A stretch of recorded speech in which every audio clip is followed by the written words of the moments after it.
Bismillahirrahmanirrahim. Assalamualaikum warahmatullahi wabarakatuh. Alhamdulillahirabbil alamin. Walladzi arsala rasulahu bil huda wa dinil haq liyudhhirahu 'ala dini kulli. Wa kafa billahi syahida wa asyhadu an la ilaha illallah wahdahu la syarikalah. Wa asyhadu anna Muhammadan abduhu wa rasuluh. Allahumma salli ala Muhammad wa ala alihi wa ashabihi wa man tabi'ahum bi ihsanin ila yaumiddin. Ya ayyuhan nas ittaqu rabbakum alladzi khalaqakum min nafsin wahidah wa khalaqa minha zawjaha Fabassa minhuma rijalan katsiran wa nisaa'a wattaqullaha alladzi tasaaluna bihi wal arham innallaha kana 'alaikum raqiba wa ba'd. Fa inna asdaqal hadisi kitabullah wa khairal hadyi hadyu Muhammadin sallallahu alaihi wasallam wa syarrul umuri muhdatsatuha fa inna kulla muhdatsatin bid'ah wa kulla bid'atin dhalalah wa kulla dhalalatin finnar. Ayol ikhwah akramana subhanahu wa ta'ala, sasamipun kita aturaken pujian sanjungan syukur semata mung kagem Allah taala ingkang beriring doa salawat salam mugi tansah terlimpah kagem Rasulullah Muhammad sallallahu alaihi wasallam.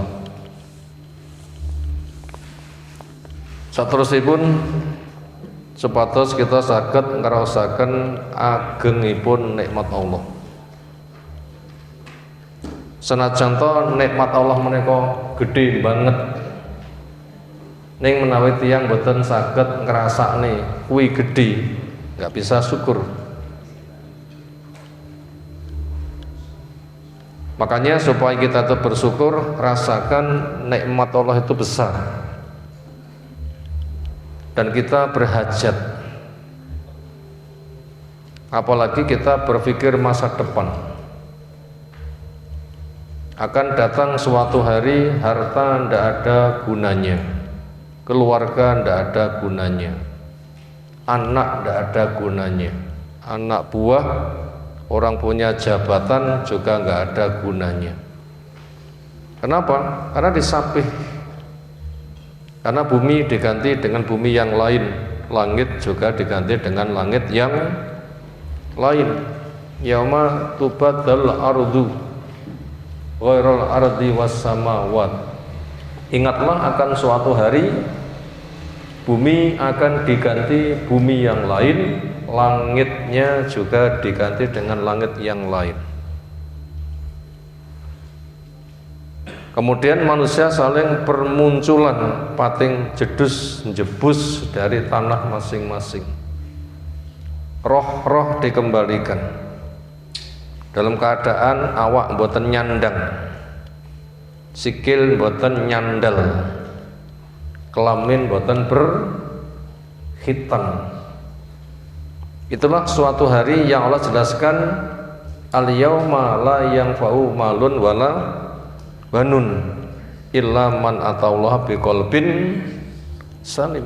Akan datang suatu hari harta nggak ada gunanya, anak buah, jabatan, orang punya kedudukan, harta juga nggak ada gunanya. Napa sing wonten ginanipun? Man atallaha biqalbin salim, tiyang sing sowan dateng Allah kanthi ati sing selamat. Mila kehidupan menika manggen wonten ati, boten manggen wonten awak. Kehidupan manggen wonten ati, asli kehidupan itu di hati. Makanya ketika hatinya selamat, badannya juga selamat. Atine ndak selamat, awake nggih mboten selamat. Makanya Allah turunkan kitab, utus Rasul Itu semua untuk membimbing kehidupan hati. Yang dari situ itulah asli kehidupan yang pesan Nabi SAW, anna ala inna fil jasadi mudghah idza saluhat saluhal jasadu kulluh wa idza fasadat fasadal jasadu kulluh ala wahya al-qalbu. Ketahuilah di badan manusia itu ada segumpal darah. Bila segumpal darah itu baik, baiklah semuanya. Bila segumpal darah jelek, juga jeleklah semuanya. Apa segumpal darah itu? Hati. Mila zikir menika menenangkan jiwa. Ya Allah paring dawuh, ala bidzikrillah tatmainnu al-qulub, dengan zikir hati tentram. Zikir niku napa? Mana bahasa zikir niku eling. Ugi memiliki makna menyebut. Al-Quran ugi diberi nama zikir. Ingkang Allah paring dawuh, inna nahnu nazzalna dzikra wa inna lahu lahafizun. Aku sing nurunake zikir, aku go sing jaga. Napa zikir wonten mriku? Wahyu, kitab Al-Quran. Ingkang dipun utus Rasul, dipun wacakne, dipun jelasne, dipun jelentrehne, dipun contone terus seperti tiyang mewujudkan. Mila cari ilmu niku zikir. Memahami ilmu niku zikir. Membaca Quran, membaca sunnah itu zikir. Beramal dengan benar itu zikir. Menjaga sebatas apalan boten ilang niku nggih zikir. Mendakwahkan menika nggih zikir. Hari kalau pas longgar, apa-apa kesel, sing saged opah namung bibir berucap subhanallah walhamdulillah wala ilaha illallah akbar niku nggih zikir. Beristighfar ugi zikir. Berarti kita diperintahkan obah saobah selalu zikir. Ingkang diperintahkan fadkurullaha dzikron katsira, keh-kehno lekmu zikir qiyaman wa qu'udan wa ala junubikum, ngadegmu, lungguhmu, ngletakmu niku maknanipun obah saobah full zikir. Itulah yang menenteramkan jiwa. Sehingga bila kita diberikan kebaikan kita bersyukur, diberikan musibah kita bersabar, itu termasuk semua bagian dari zikir. Termasuk kondisi sing aman yang kita rasakan seperti ini juga modal zikir.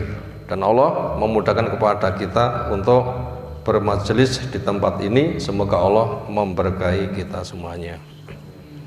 Kitab yang kita kaji usus manhaj salaf fit dakwah ilallah, landasan jalan salafus soleh di dalam dakwah kepada Allah.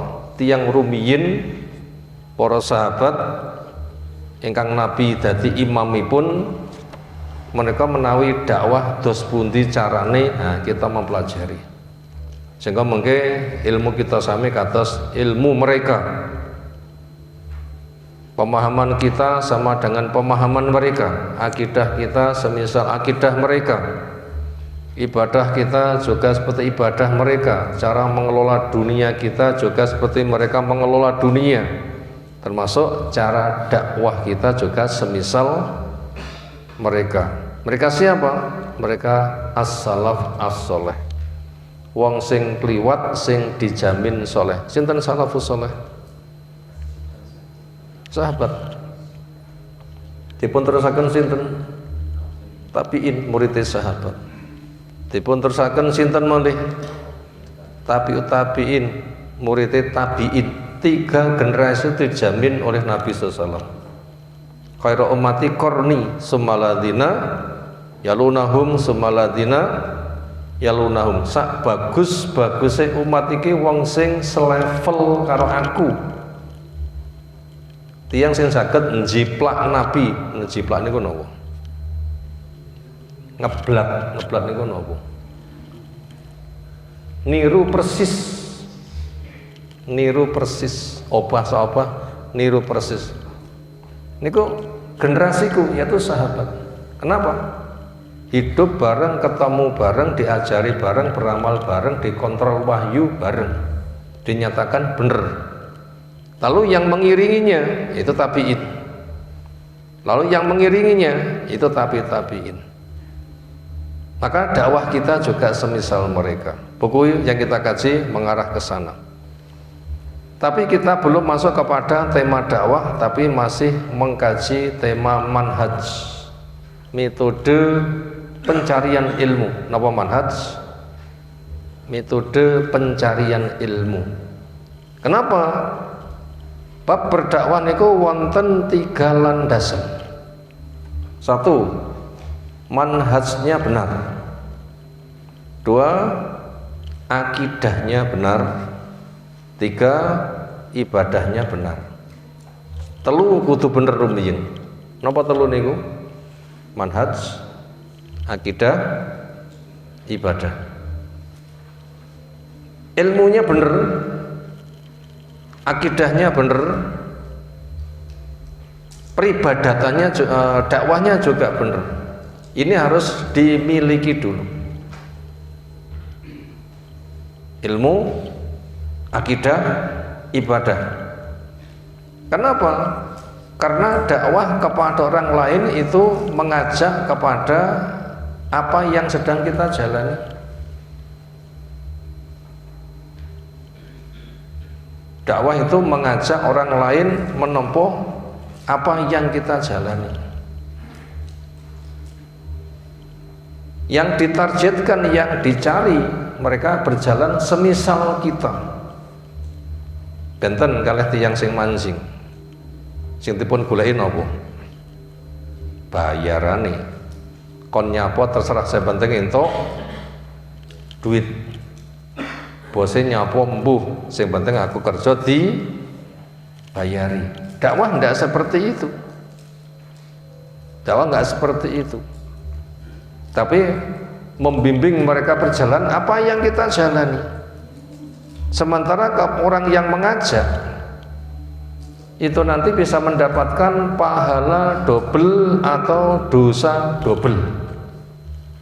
Tiyang sing ngajak-ajak niku saged entuk pahala double utawi entuk dosa double. Nek sing dijakne api bener niku mengke pahalane double. Tapi menawi sing dipun jakne maneka elek gek ditutne wong dosane double. Makanya supaya kita itu enggak mendapatkan dosa double tapi mendapatkan pahala double, maka kita melangkah yang benar dulu. Ilmunya benar, akidahnya benar, ibadahnya benar, sehingga ketika kita ajakkan kepada orang lain, mereka nanti juga ilmunya benar, akidahnya benar, ibadahnya juga benar, sehingga benar sing bermata rantai.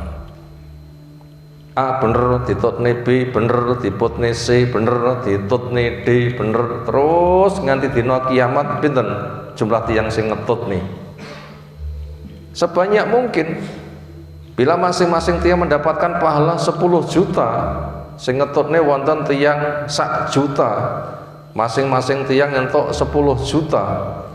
10 juta ping 1 juta pinten?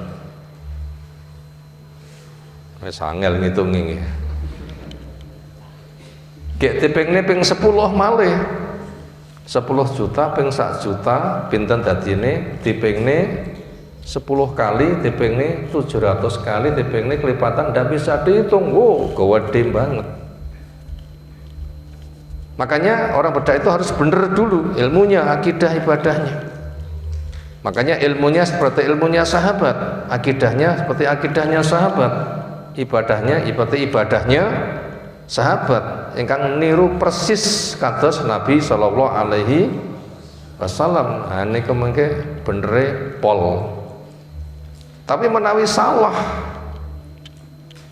ditutne wong sak pirang-pirang lan salah niku gampang ditutne. Sing seneng selawat Ibrahimiyah kalih sing seneng selawat Nariyah kathah pundi? Jenengan pun nate dadi panitia nariyaan napa dereng?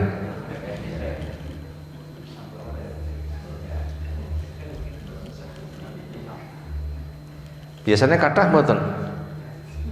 Niku sholawate karangan, sing ngetone sak pirang-pirang. Pinten dosane panitia? Elek ditutne wong sak pirang-pirang. Pinten dosanipun? Wes ra karu-karuan. Bahaya sekali. Bahaya sekali. Makanya kita harus bener dulu. Nah, di sini kita masuk kelanjutan di halaman 28 masih membahas manhaj masalah keilmuan supaya ilmu kita seperti ilmunya salafus soleh. Makanya kita boleh bernisbat kepada salafus soleh. Bernisbat niku napa? Mbolo, aku yo koyok kae, aku bolone kae. Aku koyok kae, aku bolone kae. Niku ngoten, niku bernisbat, menggabungkan diri, menggolongkan diri. Lek sahabat rupane abang, aku yo melu abang. Puasa niku rupane ijo, aku yo melu ijo. Upama sahabat niku rupane kuning, yo melu kuning. Artinya kita semisal mereka, itu namanya bernisbat, mengelompok diri, menggabungkan diri, sehingga nanti perilaku kita semisal mereka. Itu bolehnya bernisbat, bahkan harus kepada siapa kita menggabungkan diri, yaitu kepada salafus saleh. Sekarang kelanjutan pembacaan separuh halaman di halaman 28, silahkan kelanjutannya dibaca, monggo.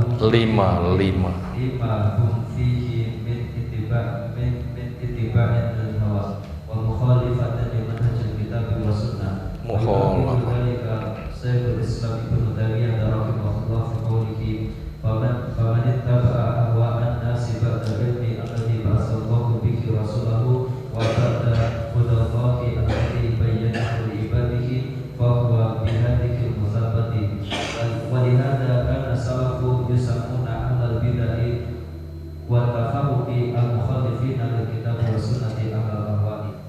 Dan sungguh telah banyak ucapan ahlul ilmi di dalam persifatan jalan nabawiyah ini dengan sebutan salafiyah. Barang siapa yang tidak mengikutinya, ia termasuk ahlul bidah dan pengikut hawa nafsu, dan sesuai atas mereka sifat ini.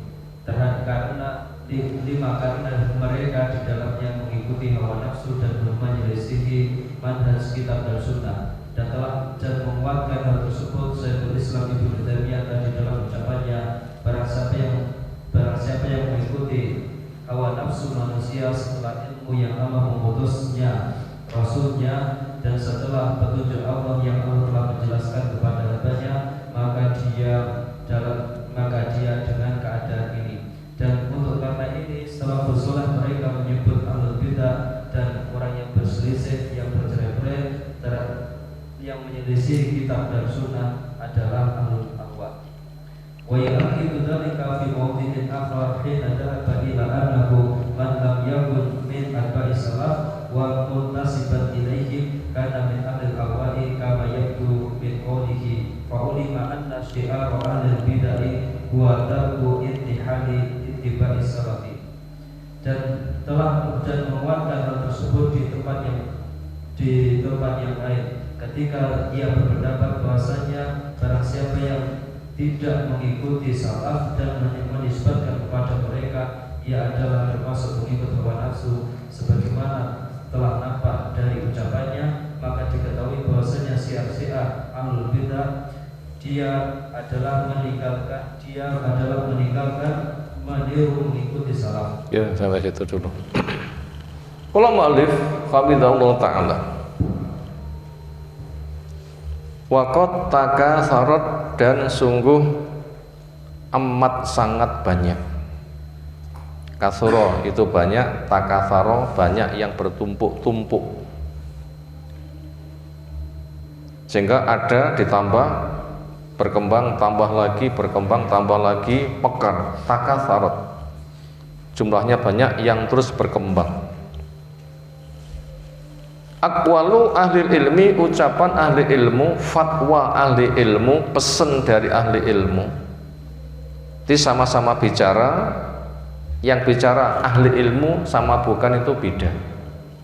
Ahli ilmu ketika bicara itu merangkum isi kitab, merangkum isi sunnah. Makanya isinya itu adalah mentes. Nggak sama dengan ucapan orang yang nggak punya ilmu, ngomong sakenake, ngetupiuk. Tiang mriki napa nggih istilahnya? Wonten ngomong klobot wonten nggih. Ngetupiuk, umbluk. Itu beda. Ahli ilmu ketika bicara itu memang merangkum dari isi kitab, merangkum isi sunnah. Sehingga ketika pikirannya terisi dengan ilmu, ucapannya juga seperti itu. Itu telah banyak wasiat dari ahli ilmu. Fi wasfi tilka tariqati, fi wasfi di dalam memberikan sifat. Tilka tariqati sifat jalan itu an-nabawiyati yang dibimbingkan oleh Nabi. Bismi salafiyati dengan nama salafiyah. Berarti jalan yang dibimbingkan oleh Nabi, yang itu sudah berlalu, yang itu dijaga menjadi petunjuk untuk berikut-berikutnya. Maka orang yang akhir mengikuti jalan sebelumnya berarti mengikuti jalan salafiyah. Makanya perilaku Nabi, perilaku para sahabat disebut sebagai jalan salafiyah. Nah seperti itu. Yang itu sudah kita sampaikan. Ada 10 nama untuk nama-nama ahlus sunnah. Salafiyah salah satunya. Dia mengikuti jejak salafus soleh. Tasih kamutan boten napa 10 nama untuk ahlus sunnah. 1. Ahlus sunnah. 2. Ahlul jamaah. 3. Ahlus sunnah wal jamaah. 4. Ahlul hadis. 5. Ahlul asar. 6. Firqatun najiyah. 7. Taifah mansurah. 8. Salafiyah. 9. Al-haq. 10. Al-ghuraba. Jadi nama-nama itu sudah sangat banyak disebutkan lisan-lisan ahli ilmu di dalam wasiatnya. Yang kesimpulannya itulah jalan yang kita wajib kenal untuk kita ikuti.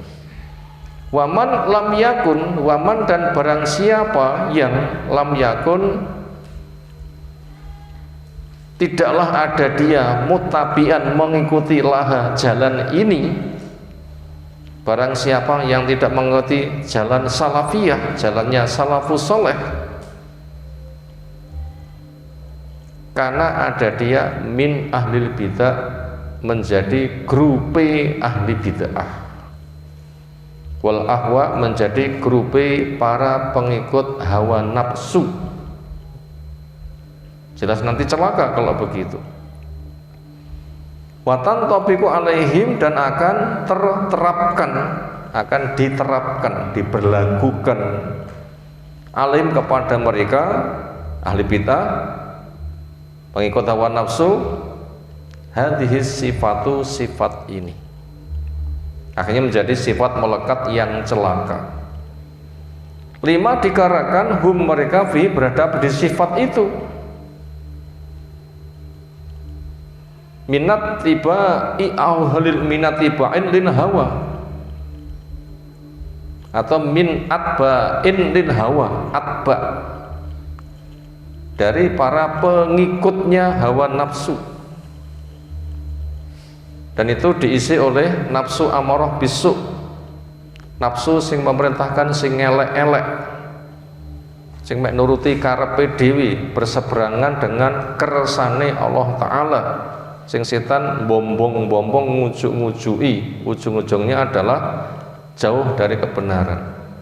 Wa mukhalafatin, dan menyelisihi li nahjil kitabi wa sunati, untuk nahaj manhajnya, jalannya kitab dan jalannya sunnah. Maka siapa yang menyelisih jalannya kitab, jalannya sunnah, celaka. Sebagaimana pesan Nabi SAW, taraktu fikum amro ini lan tadilu abada in tamassaktum bima kitaballah sunnati. Maka selamanya kalian tidak bakal sesat. Napa dua warisan menika? Al-Quran dan sunnah. Al-Quran dawuh Allah, sunnah tafsiripun. Maka siapa yang selaras selamat, menyelisihi celaka. Wa yu'aqidu dzalika, dan menguatkan akan hal itu Syekhul Islam Ibnu Taimiyah rahimahullah taala fi qaulihi. Menawi sering disebutkan nama Ibnu Taimiyah niku tokoh terkenal lurus napa tokoh mesti bener? Tokoh terkenal lurus napa tokoh mesti bener? Tokoh terkenal lurus. Ning mboten mesti bener. Sifatipun ngoten, luruse luweh akeh ketimbang nyimpangi. Makanya pesan-pesannya gitu banyak mencocoki kebenaran. Karena cerdasnya orang, tetapi bagaimanapun juga tetap punya kesalahan. Dan ucapan yang mesti ditompo, ra kenek ditolak, dawuhipun sinten? Nabi sallallahu alaihi wasallam. Saklintipun Nabi bisa benar bisa salah. Walau Abu Bakar bila salah tetap salah. Walau Umar salah tetap salah. Ing mongko Abu Bakar dijamin surga, ing mongko Umar dijamin surga. Ibnu Taimiyah dereng wonten jaminane. Napa? Tengge jarake tebih. Lek Abu Bakar niku wonten generasi pertama sareng kalih Nabi. Ibnu Taimiyah tahun pinten? Tahun pinten? Abad ke-8. Berarti sudah 800 tahun berlalu baru muncul masanya Ibnu Taimiyah. 800 tahun. Sehingga mboten-mboten jaminan Ibnu Taimiyah mesti di surga, mboten. Sehingga menawi dipun sebut Ibnu Taimiyah niku tokoh yang pemahamannya banyak lurusnya daripada nyimpangnya. Tapi walaupun Ibnu Taimiyah bila jelas nyimpang, ya tetap tidak bisa dipakai. Kenapa ini butuh kita sampaikan? Karena ada orang mengatakan ketika mengkritik kepada yang hak itu selalu dikaitkan kuwi ngono anak buah Ibnu Taimiyah, kuwi ngono anak buah Ibnu Taimiyah. Hari kalau sampun digiring ke sana, akhirnya pun mereka berusaha untuk menyalahkan. Oh, Ibnu Taimiyah saja kirim pahala, hadiah pahala bacaan Quran oleh anak buahnya kok enggak mulai. Karena disebutkan seperti itu. Di antara berita yang berkembang, Ibnu Taimiyah itu punya pendapat bahasanya membaca Quran pahalanya bisa dikirimkan orang mati. Andaikan pendapat berita itu benar, andaikan berita itu benar, maka itu bukan alasan untuk diikuti. Kenapa? Walau Ibnu Taimiyah tetap bisa salah. Kenapa? Nggak ada jaminan surga. Hanya tokoh yang terkenal saja. Walau Ibnu Taimiyah kalau salah juga tetap disalahkan. Jangan Ibnu Taimiyah salah tetap disalahkan. Abu Bakar mawon lek salah nggih panggah di salah nih. Umar lek salah tetap salah. Sahabat salah tetap salah. Walaupun mereka itu dijamin masuk surga. Napa contohnya? Salah ibu Abu Bakar. Rasul dereng paring keputusan pun engkel-engkelan kalih Umar. Akhirnya pun hampir saja duanya itu hancur. Sehingga turun ayat, ya ayyuhalladzina amanu la tuqaddimu baina yadayillahi wa rasulih. Wong kang padha iman aja ndisiki kersane Allah, aja ndisiki kersane Rasul. Perkara iki kewenangane kagungane Allah, kagungane Rasul. Sing kagungan kewenangan rong tandang aja tandang dhisik. Rong dimanggakne mblusuk dhisik niku napa namine? Rong timanggane mblusuk dhisik niku napa namine?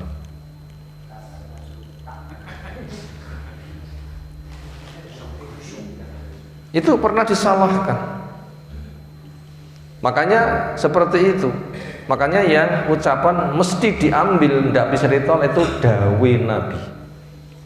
Ibnu Abbas mengatakan, saya khawatir awakmu dikrutuk udan watu. Mumet mboten dikrutuk udan watu. Kayak watune gede-gede sak sirah-sirah terus pundi? Kenapa? Saya katakan ini firman Allah, saya katakan ini dawe Rasul. Tak jawab Abu Bakar gak ngono, Umar gak ngono. Kok iso Abu Bakar, Umar tok nangne Allah Rasul tok kalahne ki piye? Model ngono ki pantes dikrutuk watu saka langit. Karena ada orang yang memojokkan seperti itu, ingin merusak dengan sunnah, begitu. Wih, anak buah Ibnu Taimiyah, anak Abu Taimiyah. Sehingga seolah itu mengunggulkan. Akhirnya mereka memukul. Ibnu Taimiyah membolehkan hadiah bacaan Quran untuk orang mati. Itu apabila berita itu benar. Andaikan berita itu benar, pendapatnya seperti itu tetap salah. Makanya Ibnu Taimiyah bila salah tetap disalahkan tanpa mengurangi ilmunya yang luar biasa. Kenapa? Karena ada pemahaman yang lebih bagus daripada itu tentang itu, yang itu terjadi pada generasi sebelumnya. Pemahaman sinten? Imam Syafi'i. Imam Syafi'i sugeng tahun pinten nggih? Bisa dibilang di abad kedua. Cek ketemu tabiut tabiin. Sinten gurune pun Imam Syafi'i, generasi tabiut tabiin. Imam Malik. Imam Malik niku anake Anas. Anas niku sahabat. Anas niku sahabat. Sing ari kala Nabi sallallahu alaihi wasallam rawuh wonten Madinah, Anas niku umuripun 10 tahun. Lan 10 tahun mendampingi Nabi. Nabi tindak teng pundi mawon ngintil. Sehingga ilmunya murni dari Nabi SAW. Termasuk orang yang didoakan oleh Nabi mendapatkan keberkahan. Umurnya panjang, anaknya banyak. Sehingga generasi sahabat yang paling akhir ninggal niku Anas. Ternyata hari kalau ninggal istri tasih hamil. Akhirnya lahir Malik, Imam Malik. Berarti anaknya generasi tabi'in, bapaknya seorang sahabat. Napa? Mboten panggih anak kali bapaknya, anak panggih muridé bapaknya. Muridé bapaknya niku tabi'in. Nah niku Imam Syafi'i menika muridé pun Imam Malik. Itu generasi kedua. Imam Syafi'i lahir tahun pinten? 150-an. Berarti abad kedua, masuk ke abad ketiga, karena meninggalnya tahun 200 lebih sedikit. Itu ternyata punya pemahaman, apa pemahaman Imam Syafi'i? Bahwasanya hadiah pahala baca Quran itu tidak sampai pada orang mati. Sing dekat kepada kebenaran pemahaman pun sinten? Pemahaman Imam Syafi'i. Napa? Pertama ayat wa alaisa lil insani illa ma sa'a. manusa gak panen pahala kejaba apa sing diamalne dhewe. Itu pertama. Nomor kali sebuah keanehan pemahaman kirim pahala. Kirim pahala niku aneh napa wajar? Nek kirim duit, nek kirim paket, Ustaz titip kangge yogane. Wah, kena dititip nih. Kalau gadah telo setugel lo titip jenengan paring nih. Nah niku kena wonten bendani. Nek pahala atus napa rupane? Pun diparingi napa dereng? Kita sampun dipun paringi pirsa napa dereng? Ngamalmu ditampa pahalane semene. Pun dipun paringi pirsa? Dereng. Lho apane ape dikirim nih? Yang ada itu berharap apa yang dijanjikan, tapi belum bisa memastikan. Berharap apa yang dijanjikan tapi tidak bisa memastikan. Maknanya moga-moga amalku ditampa. Enggak memastikan. Memastikan tahu dari mana? Wong dereng dihisab, dereng dikabari. Lek ngono, apane dikirim nih? Berarti ngoten to nggih. Ini pemahaman yang benar. Itu walaupun Ibnu Taimiyah juga tetap punya kesalahan. Cuma fatwa yang kita baca ini bukan fatwa yang salah berikut ini. Maknanya begitu. Ini juga pembekalan buat kita, karena kritik yang ditujukan kepada Ahlussunnah itu ketika hendak menjatuhkan begitu caranya. Kuwi ngono anak buah Ibnu Taimiyah, mosok murid nyalai karo gurune dan sebagainya. Mereka itu sering memojokkan seperti itu. Berikutnya kita baca apa penguat yang ditegaskan oleh Ibnu Taimiyah, kemestian kepada kita untuk mengikuti salafus soleh. Beliau mengatakan, famani taba'a, maka barang siapa yang mengikuti ahwa an-nasi, hawa nafsunya manusia, ba'dal ilmi, setelah ilmu Quran sunnah enggak tinggi, hawa nafsu sing tinggi. Sekarang kita lihat dulu ilmu seperti apa. Alladzi, dimana ilmu itu adalah ba'asallahu bihi, yang Allah mengutus membawa ilmu Rasul kepada Rasulnya. Ilmu yang dibawa Rasul napa? Al-Quran 30 juz lengkap sak tafsiri. Yang kan Nabi paring dawuh, ala ini utitul Quran wa mislahu ma'ah. Ketahuilah saya diberi Quran dan semisal Quran selalu menyertai. Yang keduanya adalah sama-sama dari Allah. Kita diperintahkan ambil.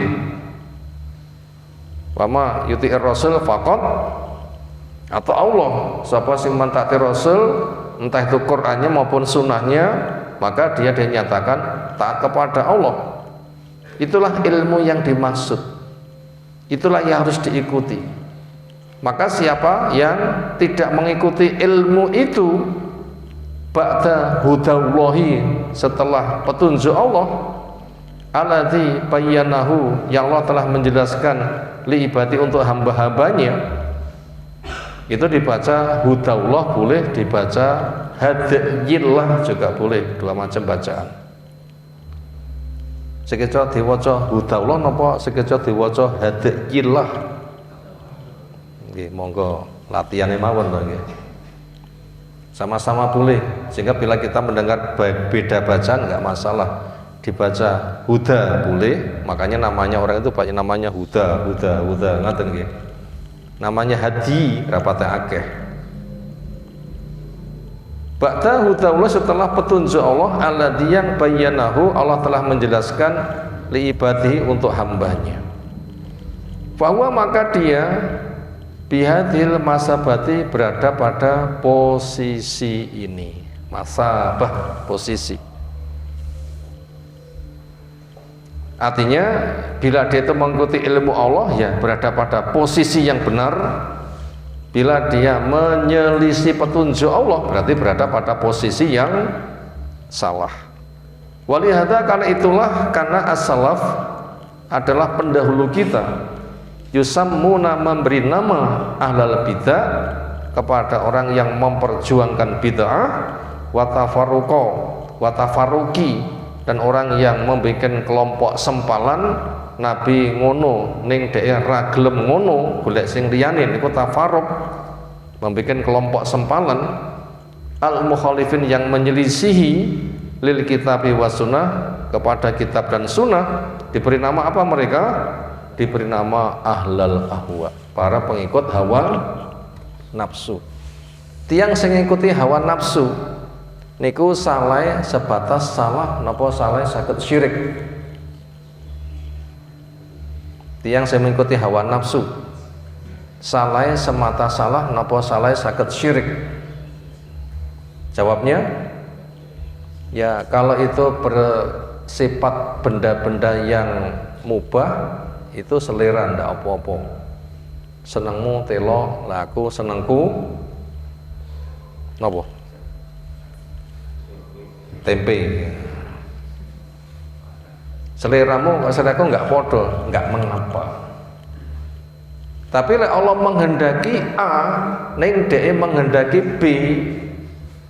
Allah sudah membuat agama itu dengan Quran dan Sunnah, ternyata DE ngarang-ngarang, mengikuti hawa nafsu untuk ngarang-ngarang ini. Itu salahnya bukan semata salah, tapi salahnya kelasnya kelas syirik, karena membuat agama baru. Dan intisari agama itu taat. Makanya bila Allah bikin ketetapan, Rasul bikin ketetapan, itu yang ada hanya sami'na wa ata'na. Maka lil mu'minin wal mu'minat idza qadallahu wa rasuluhu ayyakuna lahumul khiyarah. Enggak boleh untuk mukmin yang laki, enggak boleh mukmin yang perempuan, ketika Allah bikin keputusan, ketika Rasul bikin keputusan, dia golek pilih-pilihan sing liyane. Aku enggak ngono, aku sing ngene wae. Niki syirik tiang sing model ngoten niki. Niku syirik tiang sing model ngoten niku. Kenapa? Agama milik Allah, enggak boleh ngarang dewi. Makanya Allah telah menyebutkan orang yang kayak begitu berarti menjadikan hawa nafsunya Tuhan lain, menyaingi Allah. Ingkang dawuhipun afara'aita man takhadha ilahahu hawahu. Kamu kan tahu orang yang menjadikan Tuhannya bentuknya hawa nafsu. Allah Rasul lepan keputusan enggak nderek mlaku sak karepe dewi. Itu bila sudah begitu, itu ahlul ahwa, masuk kategori perbuatan syirik, itu bahaya. Wa yu'aqidu dzalika, dan Ibnu Taimiyah juga mengokohkan hal itu fi maudhi'in akhara, di tempat yang lain. Kina dhahaba ila annahu man lam yakun min atba'is salaf. Kina ketika dhahaba, beliau bertindak ila kepada anna man laqiyakum, sesungguhnya orang yang posisi dia tidak termasuk min atba'is salaf, dari pengikut salaf, wa muntasiban lahum, dan tidak mau bernisbat menggabungkan kepada as-salaf, kudune derek salaf ning dhek enggak gelem karena ada dia min ahlil ahwa, termasuk para pengikut penyembah hawa nafsu. Kama yabdu min qouli, sebagaimana nampak jelas dari pesan Ibnu Taimiyah, faulima anna syi'ara ahlil bid'ah, faulima akhirnya diketahui anna syi'ara, sesungguhnya tanda ahli bid'ah, orang dikatakan ahli bid'ah. Tiang ahli bid'ah ku wonten tandane mboten? Tandane uyah dipun rasane asin, tandane gula dipun rasane legi. Tandane ahli bid'ah napa? Huwa tarkun tikhalit tiba'is salaf. Ini tandanya. Kita ulang, lek tandane uyah niku asin, tandane gula niku legi, tondo minokotian niku dadi ahli bid'ah napa? Tarku, meninggalkan intikhali, bergabung, ittiba salaf, untuk mengikuti salaf, ndak mau bergabung untuk mengikuti salaf. Ayo beragama koyok Nabi, ayo beragama koyok sahabat, ayo beragama kaya tabiin, ayo beragama kaya tabiin. Enggak, aku beragama kaya Islam Nusantara. Wonten nggih Islam Nusantara, Islam KTP, Islam Abangan, Islam Kejawen, Islam Mojo Paitan dipun ringkes Islam Nusantara. Nanti yang sing ngoten niku kathah sing mempromosikan kata Nusantara niku nganti nuduh-nuduh bilih salah satu istri Nabi niku saking Jawa. Wonten tiyang sing ngoten niku. Istri Nabi niku wong Jawa. Bahkan wonten sing ngomong nyapa belajar kok panggah nyang Timur Tengah. Pantese nyang Indonesia. Kenapa? Budaya Timur itu lebih murni. Nah, ngoten-ngoten niku. Berarti tipun jak mengikuti salafus soleh gah. Mongko Islam niku benarnya di generasi awal. Ternyata golek sing liyane. Nikulah tandanya pengikut hawa nafsu. Itu sangat gamblang kepada kita semuanya. Terus baca berikutnya. Wa rahimahullah ta'ala dzalika fi mawdi'in akhar. Inna qala wa li hadza kana man kharaja an mujibil kitab aw jibil kitab wa sunnah min al-ulama'i wal ubadi yuj'alu min ahli al-ahwa'i kama kana salafu yusamuna kum ahlal ahwa'i.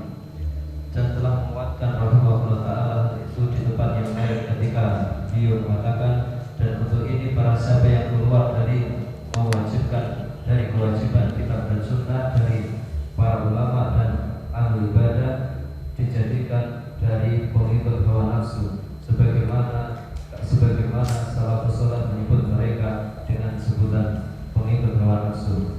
Dzakara Syekhul Islam rahimahullah sabab ibtida'i man ibtada'a fi dinillah ala wa huwa al-bu'du an manhaj salafi wa atba'ihi wa intisabi ilaihi. Faqarara rahimahullah anna ittiba' al-manhaj salafi yu'tabaru 'asiman bi'idnillah min al-wuqu'i fil bid'ah wal mukhalafati wa yaqulu fala makanu abada an mutaba'ati salafi kanu ashara bil bid'ati. Dan bahkan Syekhul Islam menyebutkan sebab terjerumusnya ke dalam bid'ah orang yang membuat bid'ah di dalam agama Allah, yaitu dia jauh dari manhaj salaf dan mengikutinya dan menisbahkan kepadanya. Dan maka beliau menetapkan bahwasanya mengikuti manhaj salaf dianggap terjaga dengan izin Allah dari terjerumus di dalam kebid'ahan dan orang-orang yang diselisihnya. Maka dia mengatakan, maka ketika mereka jauh dari mengikuti salaf, mereka lebih masyhur dengan bid'ah. Ya.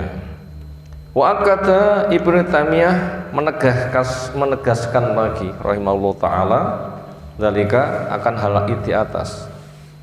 Kemestian untuk mengikuti salafus saleh. Kemestian bernisbat menggabungkan diri dengan salafus saleh. Beliau mengokohkan supaya kita tuh mantap untuk mengikuti jejak salafus saleh. Beliau menegaskan dari hal itu fi maudhi'in akhar, di tempat yang lain, hina qol, ketika beliau katakan walihada, karena itulah, karena ada man kharaja, barang siapa yang keluar min mujibil kitabi wasunnati, keluar dari kemestian mengikuti kitab dan sunnah, minal ulama, yang disampaikan ahli ilmu kitab dan sunnah, wal obat al ibadah, dari kitab dan sunnah. Orang tadi tidak mau bergabung dengannya, makanya orang yang nggak mau bergabung yujalu, dia dijadikan min ahlil ahwa, dari pengikut hawa nafsu. Berarti termasuk kesyirikan, mengambil Tuhan lain bersama Allah. Karepe nggak mau nderek kepada Allah Rasul, tapi karepe nuruti karepe dewi yang dihias-hiasi indah oleh setan. Kama sebagaimana karena ada as-salafu, salafus soleh, yusamunahum memberi nama mereka, diberi nama dengan ahlul ahwa, para pengikut hawa nafsu. Bahkan ada orang menyebutkan Syekhul Islam rahimahullah taala sebab tidak iman ibtada'a fi dinillah, sebab pembikinan bid'ah, orang yang membikin bid'ah di jalan Allah. Allah menghendaki A, DE gawe B. Allah menghendaki lurus, DE nyimpang. Allah menghendaki ittiba mengikuti, ning DE oposisi. Berarti membikin bid'ah. Sebab dia terjemus kepada bid'ah. Orang membikin bid'ah di dalam agama Allah. Allah ketahuilah wahwa dia itu adalah al-bu'du, jauh an manhaji salaf, dari jalan as-salaf as-soleh, watibai, dan jauh mengikuti salafus soleh, wal intisabilai, dan jauh untuk bernisbat kepada salafus soleh. Itu menyebabkan mereka hancur seperti itu, ngemoi salafus soleh.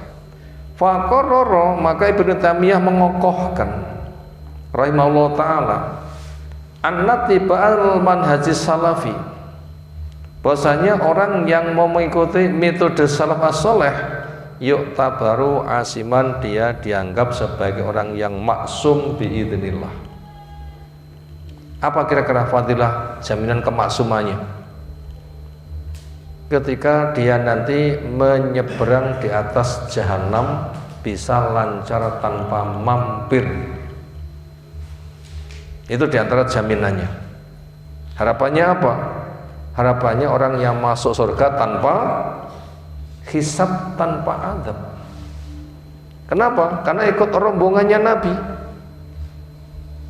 Yang kita diperintahkan alaikum bil jamaah, kamu wajib berjamaah. Ditanyakan man al jamaah, siapa al jamaah, atau ma al jamaah, apa itu al jamaah? Jawabnya ma ana alaihi al yauma wa ashabi, cara beragama yang saya dan sahabatku hari ini melakukan. Makanya siapa yang gabung ke situ, Nabi bersama para sahabat ketika melintas jahanam lap selamat tekonggen. Makanya siapa yang ikut juga akan terbawa. Makanya namanya maksum. Namanya apa? Maksum.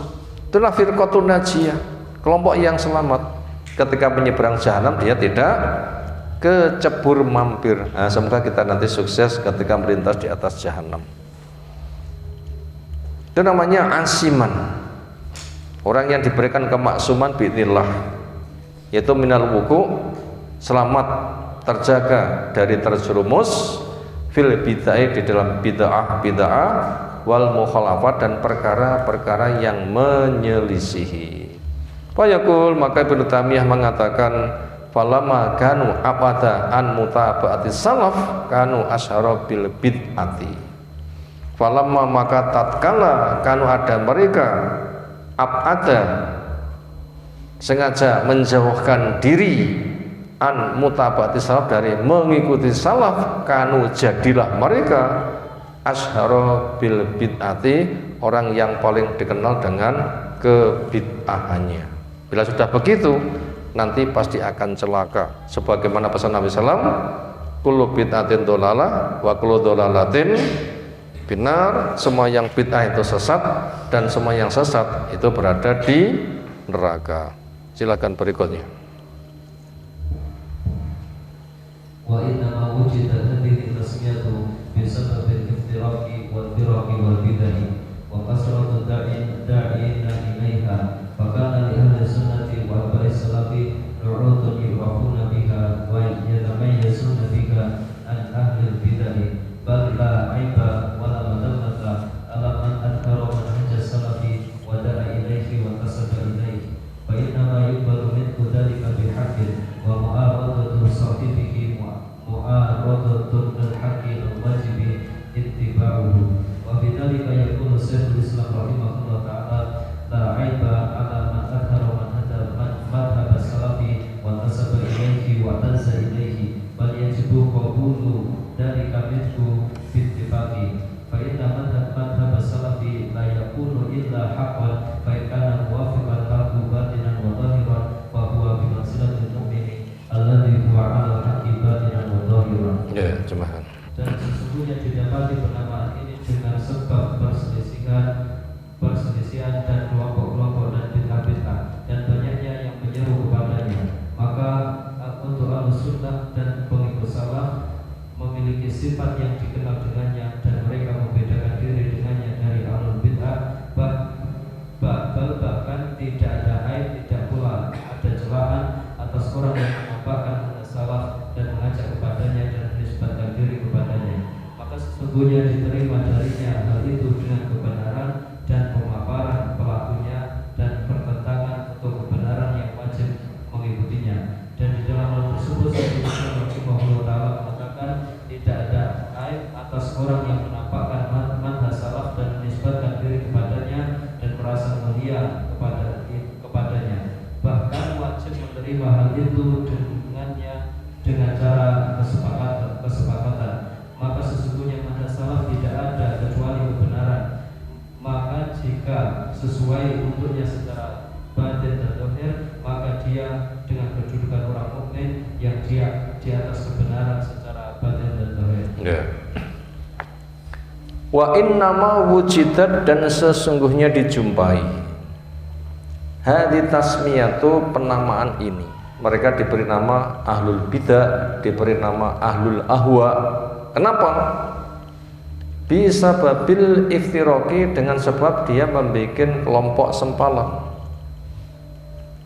wal firoki, dan berbagai macam pecahan, wal bid'ah, dan aneka ragam bid'ah.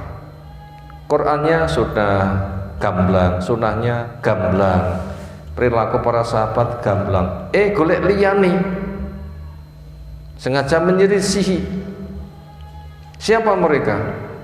Mungkin mereka akhirnya jadi kelompok Khawarij, mengkafirkan semua sahabat, atau menjadi kelompok Syiah, mengkafirkan semua sahabat kecuali Ali dan beberapa orang, atau kelompok Mu'tazilah, moh sunnah mengikuti akal-akalan, atau kelompok Jahmiyah mengikuti pemahamnya Jahm bin Sofwan At-Turmudi yang menghilangkan nama-nama untuk Allah Ta'ala.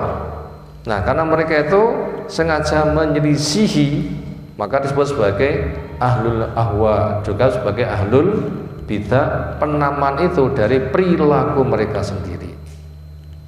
Demikian juga wa kasratud da'in ilaiha, banyaknya para dai yang mengajak ke situ.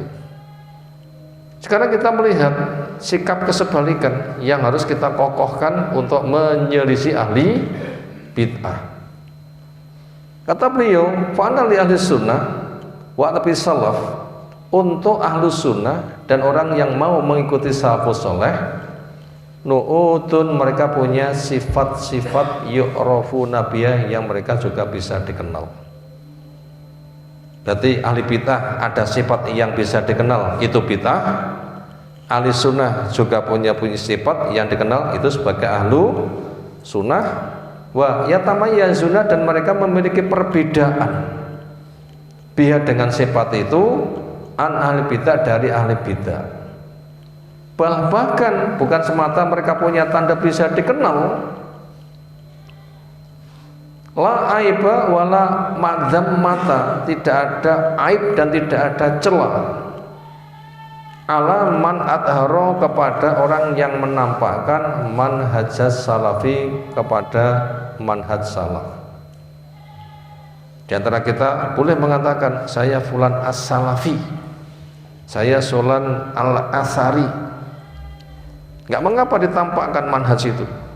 Saya namanya fulan mengikuti jejak salafus soleh, silahkan saja bila kondisi sudah membutuhkan, ditampakkan supaya bisa beda dengan yang lain.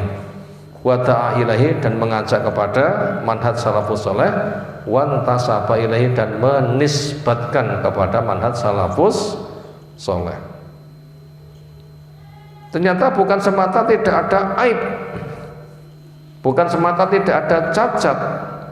Fa'inahu, maka sungguhnya orang yang menisbatkan ke situ, yuqbalu minhu, diterima darinya, dzalika, akan hal itu, bihaqqin, dengan benar.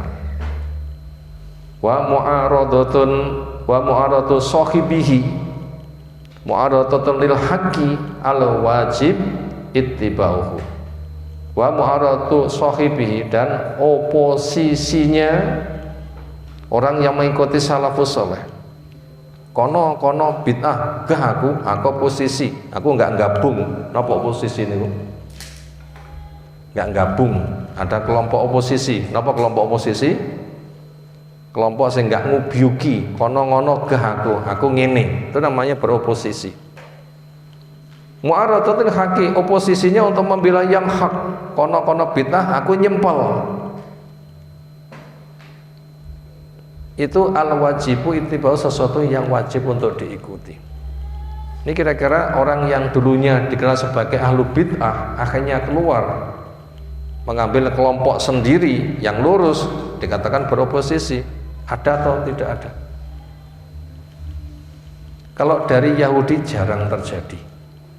Yahudi mayoritas tiang sing sadar kemudian mau Islam lurus, ini jarang. Kalau ada bisa dihitung jari. Di masa Nabi sinten? Siang sing oposisi mboten gabung kali Yahudi akhirnya masuk Islam. Sinten? Abdullah bin Salam. Niku tokoh Madinah, ahli ilmunya. Yang lurus ilmu, akidah dan keikhlasannya. Ketika Nabi datang, dia ngecek dan ternyata benar. Akhirnya siap masuk Islam. Mumpung rong konangan niku meselin Nabi, duh Nabi SAW jenengan undang tiang-tiang niku, mumpung dereng kenal menawi kula sampun masuk Islam. Mungkin menawi sampun dugi jenengan dangu tiang-tiang niku. Betul, akhirnya mereka diundang. Ditanya mereka, masyarakat Yahudi, menurutmu Abdullah bin Salam itu siapa? Oh, orang terbaik dari kami, anak orang terbaik dari kami, tapi orang jempolan dari kami. Sanjung. Bagaimana andaikan itu masuk Islam? Jawabnya mustahil, gak mungkin. Pada kondisi itu akhirnya itu keluar di depan mereka, ikrar, asyhadu alla ilaha illallah, asyhadu anna muhammadar rasulullah. Niki jenenge oposisi. Yahudi modelnya ngono, tiang niki lepas, gabung kepada yang hak. Ini wajib untuk diikuti. Begitu mereka mendengar ucapan itu, mereka berkata apa? Sejelek-jelek kami, anak orang terjelek dari kami. Sing semula jempol malah nopo? Jentik.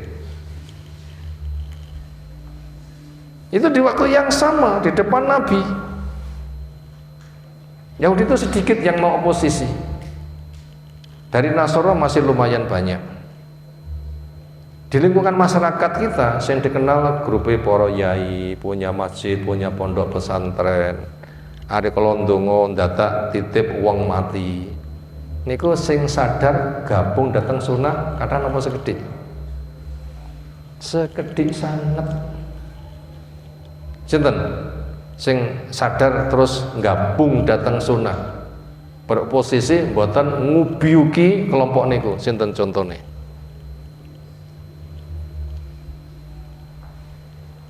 Semisal Ustadz Zainal Abidin bin Samsudin, itu sih tokoh itu yang meriku niku, akhirnya pun keluar. Wonten daerah Kandangan Paris sinten? Ustadz Afroki misalnya. Itu jumlahnya itu sedikit sekali yang mau sadar. Karuan saja wong awam niku malah kathah. Wong awam malah napa? Malah kathah. Wonten perguruan tinggi sing gadah latar belakang agama model ngoten niku sing sadar datang sunan niku sekedhik banget. Walaupun sekolah wonten Saudi nganti doktor donge mulih balik asline. Ning menawi saking sekolah umum niku malah lurus-lurus. Kenapa? Pikirannya enggak banyak tercemar. Sehingga ketika dapat hidayah itu mulus. Nah begitu. Maka di tengah kondisi orang yang berada pada kesalahan lalu meninggalkannya, lalu beroposisi, nggak gabung mereka tapi belok, kemudian ikut kepada yang hak, menisbatkan saya sekarang ikut salafus soleh, itu merupakan kebenaran yang wajib untuk diikuti. Wa fi dzalika yaqulu Syekhul Islam Ibnu Taimiyah berkata masalah ini, Ibnu Taimiyah menjelaskan rahimahullah taala, la aiba, tidak ada aibnya, silahkan diambil dan ditempuh. Ala man athara, siapa yang menampakkan madhab salaf, mengikuti jalan salaf, wantasaba ilahi, dan bergabung kepadanya, wa tazaili, dan berbangga dengan manhaj salaf, silahkan, nggak ada aibnya, bahkan sebuah keharusan ketika kondisi sudah mendesak. Bahkan yajibu, wajib, qabulu dzalika, diterima, bihi, orang yang mengikuti jejak salaf, bil ittifaq, secara kesepakatan. Kenapa? Fa inna madhab salaf, karena madhab salaf la yakunu, tidaklah ada madhab salaf illa haqqan, kecuali hak. Karena beragama kembali kepada Nabi, beragama seperti para sahabat yang dijamin dengan radhiyallahu anhum. Wa in kana muwafiqan lahu, bila memang betul-betul mencocoki kepada yang hak, batinan yang batin, wa zahiran yang zahir, fahuwa, maka dia bimanzilatil mukmin, kedudukannya sebagai orang beriman. Itu tanda mukmin, mencocoki kitab, mencocoki sunnah, mencocoki salaful ummah, alladzi, yang huwa, dia itu ala haqi, memang dijamin di atas yang hak, batinan wa zahiran, secara batin maupun secara zahir. Berikutnya, wa min qaladil ardi li kalimati salafiyati ma'na wa intisaban yatabayyanu khata'u katsirin min al-kutabi wal mufakkirina haitsu ja'alu al-intisaba li salafi shalihi wa man da'a bi da'wahum wa nahaja nahjahu wa hadara min mukhalafatihim ja'alu dhalika dakhilan fi musamma firaqi allati buniyat biha al-ummatul islamiyatu bal ja'alu at-tahdhira min al-manahij al-mukhalifati li manhaj salafi sababan fi firqatil ummah. Dan dari pemaparan kalimat salaf secara makna dan penisbatan telah jelas kesalahan kebanyakan dari kitab-kitab dan pemikiran-pemikiran di mana mereka menjadikan menisbatkan untuk salaf saleh dan mengajak dan orang yang mengajak dengan dakwah mereka dan bermanhaj mereka dan memperingatkan dari penyelisih mereka menjadikan hal itu sebagai hal yang masuk di dalam penamaan kelompok-kelompok yang terkenal dengan umat Islam. Bahkan mereka menjadikan memperingatkan dari manhaj yang menyelisih untuk manhaj salaf secara sebagai sebab di dalam kelompok umat, di dalam perpecahan umat. Ya. Wa min halalil ardi, dan di dalam pemaparan ini, wa min halalil ardi, dan di dalam pemaparan li kalimati salafiyati, tentang kalimat salaf. Tadi sudah dipaparkan tentang kalimat salafiyah, kemestian kita untuk mengikuti salafus soleh, mengikuti jejak generasi benar seperti Nabi, seperti sahabat, seperti tabi'in. Setelah itu dipaparkan maknan, entah maknanya wantisaban, entah bernisbat untuk bergabung kepadanya. Ketika itu menjadi sebuah keharusan, ya tabayanu, dari situ akhirnya tampak gamblang khoto'u kasirin, kesalahan mayoritas minal kutab, dari para penulis, wal mufakirin, dan dari para pemikir, yang tulisan mereka, pemikiran mereka banyak diangkat di media-media mereka, di koran, surat kabar. Apa isinya? Tulisan para penulis, para pemikir yang mereka banyak sebarkan di media-media, koran, surat kabar, atau di media elektronik. Isu yang mereka hembuskan apa? Untuk menjatuhkan orang yang mengikuti jejak salafus soleh. Haitsu, di mana ja'alu, mereka menjadikan al-intisaba bergabung li salafis saleh kepada salafus saleh. Wa man da'a menjadikan orang yang berdakwah bidakwati mengikuti dakwanya salafus saleh. Wa nahaja dan orang yang bermanhaj nahjahum kepada manhajnya salafus saleh.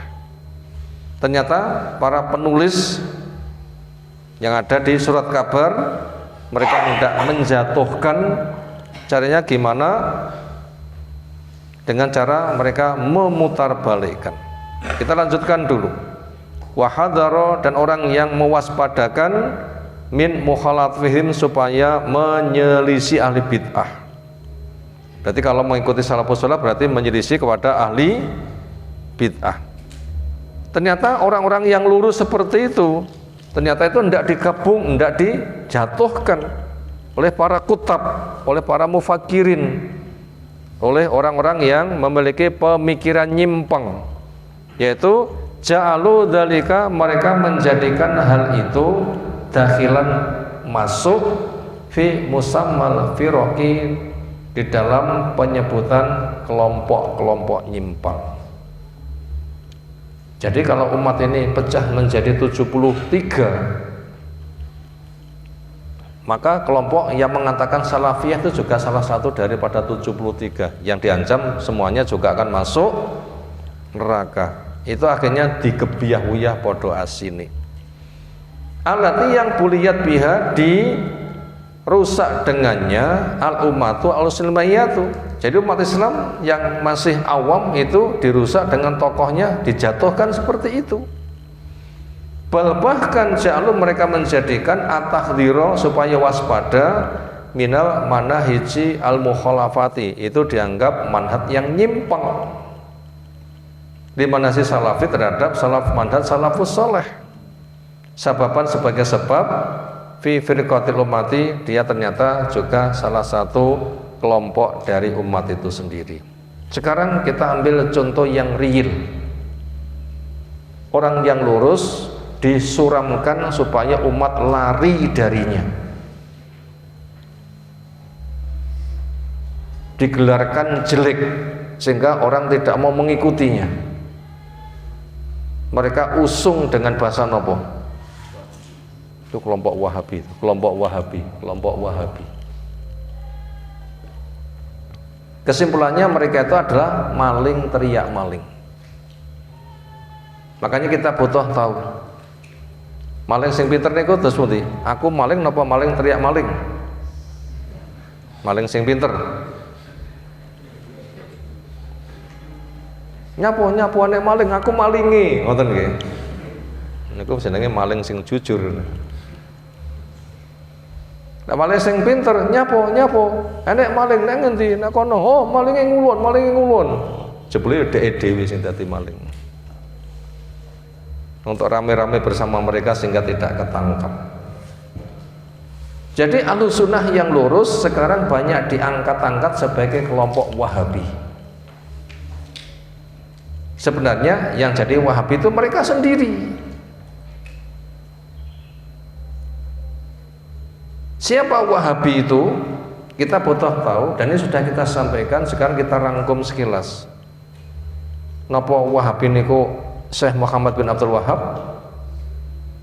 Jawab, bukan. Tetapi orang yang dikelompokkan Wahabi, orang yang mengikuti jejaknya Syekh Muhammad bin Abdul Wahab. Sinten Syekh Muhammad bin Abdul Wahab? Lahir abad 12. Ada di Saudi. Ilmunya luar biasa, akidahnya luar biasa. Buku karya kitab karangannya luas, lurusnya luar biasa, kembali kepada salafus saleh, termasuk mujaddid pembaharu. Bersama kerajaan Saudi kompak memberantas kebodohan, kesyirikan, khurafat, bid'ah. Dan dari situ sampai sekarang Saudi kokoh menjadi markas Islam, penjaga Haramain, Makkah, Madinah. Itulah Syekh Muhammad bin Abdul Wahab cikal bakalnya gebrakan dakwah lurus bersama kerajaan Saudi Arabia, yang itu menjadi bukti kebenaran Islam sampai sekarang. Karena Islam yang hak itu digambarkan ular pernah keluar kemana-mana, akan datang masanya kembali ke lubangnya. Mana lubangnya Islam? Mekah Madinah. Sekarang terbukti Mekah Madinah itu keislamannya murni. Makanya generasi yang lurus ketika kuliah ke sana pulang juga lurus. Generasi yang lurus berangkat ke sana ketika mulai kumat. Nek kono mek tinggi kedok mawon. Dan itu contohnya banyak. Itulah profil Syekh Muhammad bin Abdul Wahab. Inilah yang banyak digelari Wahabi, Wahabi, Wahabi untuk mencoreng nama. Lalu si Wahabi itu sendiri siapa? Ini kembali kepada abad kedua. Ada tokoh namanya Abdul Wahab bin Abdurrahman bin Rustum. Siapa dia? Anak turunnya dari Rustum. Siapa Rustum? Raja Persia Majusi yang takluk di masa Umar bin Khattab. Akhirnya tinggal pilihan, mati atau masuk Islam, karena tawanan perang. Akhirnya dia itu masuk Islam. Akhirnya punya anak namanya Abdurrahman, turun putun namanya Abdul Wahab bin Rustum. Inilah hakikat kelompok Wahabi. Profilnya tidak lepas dari Yahudi di generasi Nabi, namanya Abdullah bin Sabah. Yahudi berpura masuk Islam untuk merusak dari dalam, yang akhirnya menuduh kepada Nabi. Nabi itu tidak adil, berbagi ghanimah, tidak mengharapkan wajah Allah. Nabi dikritik. Nabi katakan, dari kelompok ini nanti akan ada umat rata-rata pengikutnya generasi muda, kenemenen semangat ibadah. Akhirnya ibaratnya orang itu memanah, sudah ditembus, lepas, binatangnya roboh, tapi anak panahnya di ujungnya nggak ada bekas darah, di tengahnya nggak ada bekas darah, di bagian belakang nggak ada bekas darah. Itu sudah menembus binatang roboh, kok nggak ada bekas darah? Apa maknanya? Baca Quran sudah khatam berulang-ulang, tapi tidak pernah masuk ke rengkongan, masuk ke hati. Semangat ibadah tapi nggak punya ilmu. Di masa Abu Bakar tiarap, di masa Umar tiarap, di masa Utsman bikin fitnah, ujungnya Utsman diberontak dan dibunuh. Akhirnya mereka bergabung untuk mengangkat Ali untuk dijadikan tameng, karena mereka yang membunuh kepada Utsman. Muawiyah, gubernur Sam, ini mengajar para pembunuh. Sementara Muawiyah itu belum satu dengan Ali. Alasannya, kamu jadi khalifah pendukungnya para pembunuh Ali. Bilang kita mau bergabung, serahkan dia kepada kami untuk kami hukum, karena kami sebagai penuntut darah. Yang benar kita selesaikan bareng, karena kekhalifahan itu menyelesaikan semuanya, bukan kekeluargaan yang menuntut darah. Kisos itu waliul amri, bukan keluarga, itu dari Ali, dan itu yang hak. Akhirnya belum sepakat, terjadi perang. Disinilah orang yang membunuh kepada Utsman berbenteng. Ketika perang juga nggak selesai-selesai, akhirnya damai. Dengan damai tidak ada perang ini, orang Khawarij sudah nggak punya benteng. Akhirnya keluar. Alasannya Ali dikafirne, Muawiyah dikafirne. Dengan keluar ini namanya Khawarijatun, jamaknya Khawarij. Akhirnya Ali yang bisa memberesi kelompok ini. Kenapa? Mereka punya dosa membunuh dan membantai dan mengkafirkan orang selain kelompoknya. Terjadi perang Nahrawan. 10.000 pasukan mereka dihadapi pasukan Ali juga 10.000. Pasukan Ali sing mati mek 10, pasukan mereka sing urip mek 10. Pinter sing mati. Nah, 10 orang ini lari ke Bahrain pada abad kedua. Di sana dipimpin tokohnya namanya siapa? Abdul Wahab bin Abdurrahman bin Rustum. Itulah asli kelompok Wahabi. Tapi kenapa akhirnya dibidikkan kepada Syekh Muhammad bin Abdul Wahab? Gitulah caranya maling teriak maling. Maka daripada itu akhirnya kita dikenalkan nama-nama ahlu sunnah, nama-nama ahli bid'ah. Nama sunnah 10 di depan kita sampaikan. Sekarang nama ahli bid'ah yang menggunakan nama salaf sinten mawon? Napa mawon? Salafi jihadi, salafi kharoki, salafi wahabi. Itulah aslinya nama-nama kelompok nyimpang. Ketika umat tahu nggak masalah, yang tidak tahu ahlu sunnah yang dijadikan korban dan sebagainya. Itu cara mereka merusak kepada apa? Kepada sunnah seperti itu. Nah, kita wajib paham. Makanya bila kita tidak belajar nanti akan termakan oleh media yang menyesatkan. Nah, kita belajar hukum manhaj itu fungsinya seperti itu.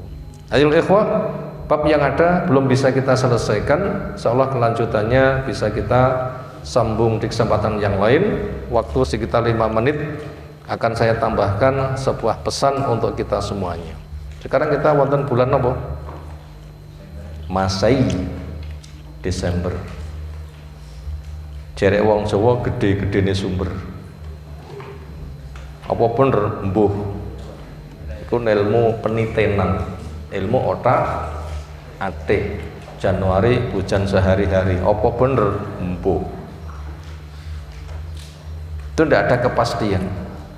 Yang jelas di akhir Desember potensi mungkar resmi itu biasa terjadi.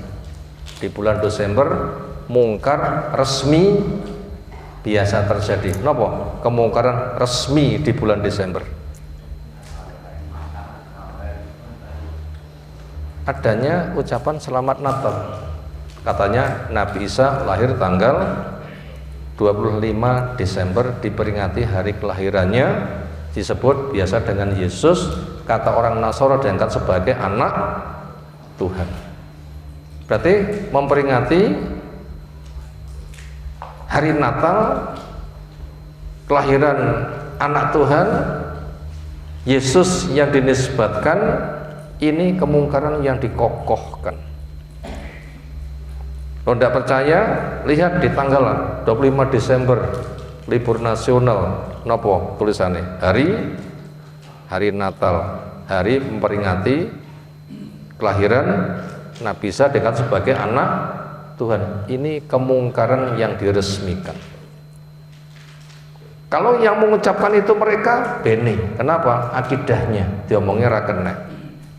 Yang jadi masalah, bolehkah umat Islam mengucapkan selamat Natal?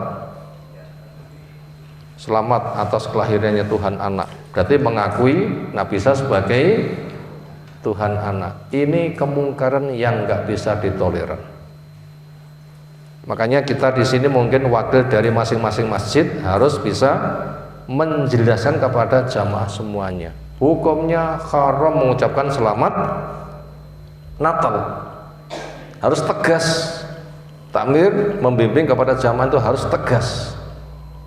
Hukumnya haram mengucapkan selamat Natal, yaitu mengakui kelahiran Nabi Isa katanya sebagai anak Tuhan. Kenapa?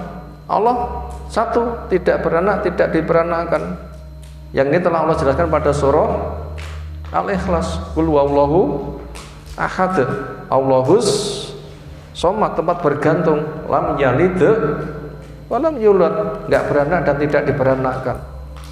Jelas ini kedudukan Allah, ini akidah muslim. Membaca surah Qulhu sepertiga Al-Quran. Kenapa? Isinya akidah. Rusak akidah, rusak semuanya. Karena fondasi rusak, bangunannya rusak. Dan orang yang mengatakan, meyakini seperti itu, Allah Tuhan yang ketiga, dan Tuhan jumlahnya 3, ini dinyatakan kafir. Laqad kafara alladzina qalu innallaha Salisu salasah. Sungguh dinyatakan kafir sinten? Orang yang punya pengakuan Allah adalah salisu salasah, Tuhan yang ketiga dari Tuhan yang jumlahnya 3. Surah napa niku? Laqad kafara alladzina qalu innallaha salisu salasah. Surah Al-Maidah ayat yang ke-73. Surah napa? Al-Maidah 73. Laqad kafara, betul-betul kafir. Alladzina qalu, orang yang mengatakan innallaha salisu salasah, oleh Tuhan yang ketiga dari Tuhan jumlahnya 3. Sinten yang menyatakan kafir? Allah. Yang menghukumi kafir sinten? Menvonis kafir sinten? Allah. Wa ma min ilahin illallah, ilahun wahidun. Enggak ada yang diberi dengan Tuhan kecuali ilah wahid, sembahan yang satu saja, Allah tok. Enggak ada Tuhan yang kedua, enggak ada yang ketiga. Wa illam yantahu amma yaqulun, apabila mereka itu tidak mau mandek dari apa yang mereka katakan, la yamassannal ladzina kafaru minhum adzabun alim, akan betul-betul menimpa kepada orang kafir siksa yang pedih. Siksa kapan ini? Lera gelem mandek, panggah ngengkel, dapat siksa yang pedih. Kapan siksa itu? Bisa di dunia, bisa di akhirat, bisa kedua-duanya. Kalau siksa di akhirat, pada Al-Bayyinah Allah menjelaskan, innal ladzina kafaru min ahli kitabi wal musyrikin fi nari jahannama khalidina fiha ulaika hum syarrul bariyah. Wong kafir sinten ahli kitab? Sinten ahli kitab niku? Yahudi Nasoro. Napa akidah Nasoro? Tuhan ada 3. Allah katakan kafir. Apa resikonya? 1, finari, di neraka jahannam, khalidina fiha ulaika hum syarrul bariyah. Neraka kelas jahannam, kekal selamanya, makhluk sing paling welek. Ini alasan keharaman mengucapkan selamat Natal. Harus kita pahamkan kepada masyarakat supaya mereka itu nggak menjadi orang yang murtad, sering tidak sadar. Dan itu tidak boleh sama sekali. Potensi siksa dunia nopo? Baca di surah Maryam 90, 91 dan beberapa berikutnya. Takadus samawati yatafattarna minhu wa tanshaqul ardu wa tajibalu hadda anta lir rahmani walada. Meh wae langite runtuh, meh wae bumine terbelah, meh wae gununge lotrok. Napa lotrok niku lagi? Longsor. Kenapa? Karena mereka mengatakan Allah mengambil anak. Saya khawatir musibah yang ada di Sumatera, hujan sampai seminggu. Apa itu bagian langit yang runtuh, dibuka pintu langit, hujannya beres,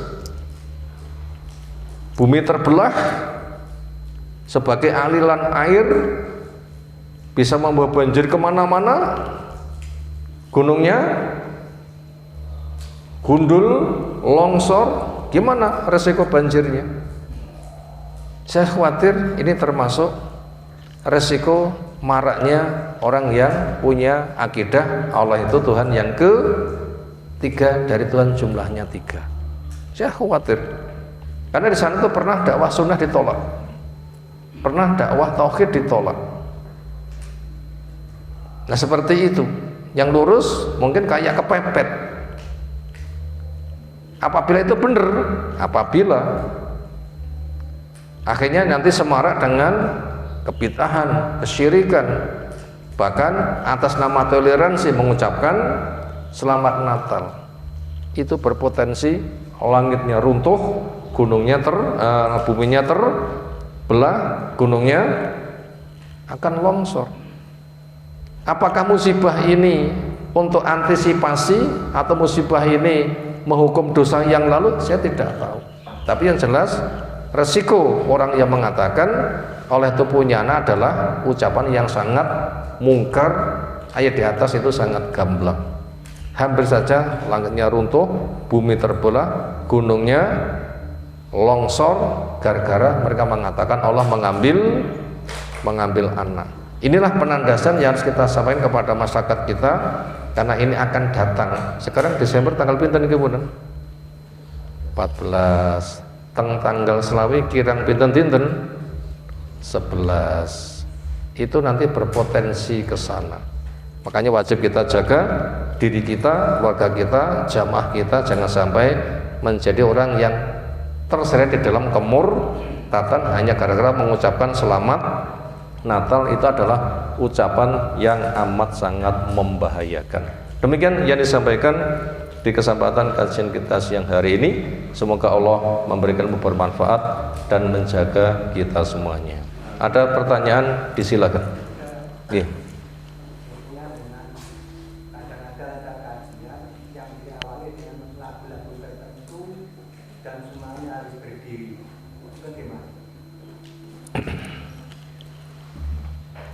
Nada dan dakwah ngoten nggih. Mangke mubaleke duet kalih kori ae sing sitok ganteng, sitok ayu, saderengipun ngaji joget rumiyin. Mangke ngaji dipun mulai kori ae sing wawon joget sakmenika maca Quran, dak ini sing wawon joget sakmenika ngaji. Niku jenenge nada dan dakwah. Itu sudah lama ada, semakin lama semakin berkembang. Bagaimana? Tidak ada dakwah lewat lagu. Lagu itu adalah musik. Lagu itu pupuknya penyakit munafik. Penyakit munafik ben subur pupuke nopo? Dirabuk nopo? Dirabuk musik dan nyanyi. Tiang sing seneng musik, seneng nyanyi, niku mungkin penyakit munafiknya tambah subur. Sementara dakwah untuk menghilangkan penyakit munafik. Kenapa? Munafik luweh bahaya daripada Yahudi, Nasara dan musyrik. Dong itu komawan niku. Nggih kedhoke niku nggih rena-rena. Nek lagu kebangsaan nggih karuan pas upacara bendera malah niku gampil urusane. Oh niku dakwah kok ndamel lagu kebangsaan, ya bukan tempatnya. Dakwah niku membacakan Quran, dakwah niku membacakan sunnah, bukan nyanyi. Nah seperti itu, gak diizinkan. Cukup Al-Quran dibaca tartil, diterjemahkan, paham, itu mencukupi. Tadi yang pertama, yang kedua mau napa? Sing kedua napa? Kok lali kula nggih. Sing kemutan napa sing kedua wae? Nggih, monggo. Kalau berdoa dengan bahasa Indonesia itu bagaimana? Itu kan seakan-akan asli. Ya, lihat permasalahannya. Kalau doa itu memang diberikan keleluasaan dan tidak bisa bahasa Arab, boleh. Di dalam sholat ada kesempatan doa leluasa, keh nolek mundongo, apa yang sekira kamu tertarik. Di situ tidak dijelaskan apa bahasanya, tapi keh nolek mundongo. Kapan? Dikala sujud, dikala tahiyat saderengipun salam, itu kesempatan memperbanyak doa. Untuk kasus itu buat yang tidak menguasai doa di Quran, nggak menguasai doa di sunnah, ada yang membolehkan. Yang kedua, doa sak wayah butuh. Kados ngeten niki, kita gadah perlu, ya Allah kula nyuwun anu, itu boleh saja pakai bahasa Indonesia, bahasa Jawa, bahasa selain bahasa Arab. Tapi kalau itu ritual sholat, lafadznya diganti dengan terjemahan, nah itu hukumnya haram. Allah zat yang maha besar, Ya Allah, jauhkan antara saya, antara dosa-dosa saya sebagaimana kau jauhkan timur dan barat. Wah, ini ku haram total lah model ngoten niku. Allah alam. Napa malih? Merubah lafaz kemudian misalnya saat doa khutbah Jumat yang diambil dari ayat Al-Quran Rabbi habli minas sholihin, ayatnya dirubah menjadi Rabbana. Boleh. Karena itu enggak niatan baca Quran tapi niatan itu doa, boleh. Dan itu tidak ada ketetapan lafaz doanya bagaimana, tetapi sifatnya itu doa boleh. Termasuk soal doa jenazah, Allah maghfir lahu, jenazahnya perempuan ya Allah maghfir laha, jumlahnya banyak Allah maghfir lahum, nah itu boleh disesuaikan dengan dhamirnya untuk kasus itu. Tapi itu merupakan sebuah contoh. Allah alam. Apalagi demikian yang kita sampaikan, bila benar semata rahmat dari Allah, bila salah memang kita punya kesalahan, semoga Allah membimbing kita semuanya. Subhanakallahumma bihamdika asyhadu an la ilaha illa anta astaghfiruka wa atubu ilaik. Assalamualaikum warahmatullahi wabarakatuh.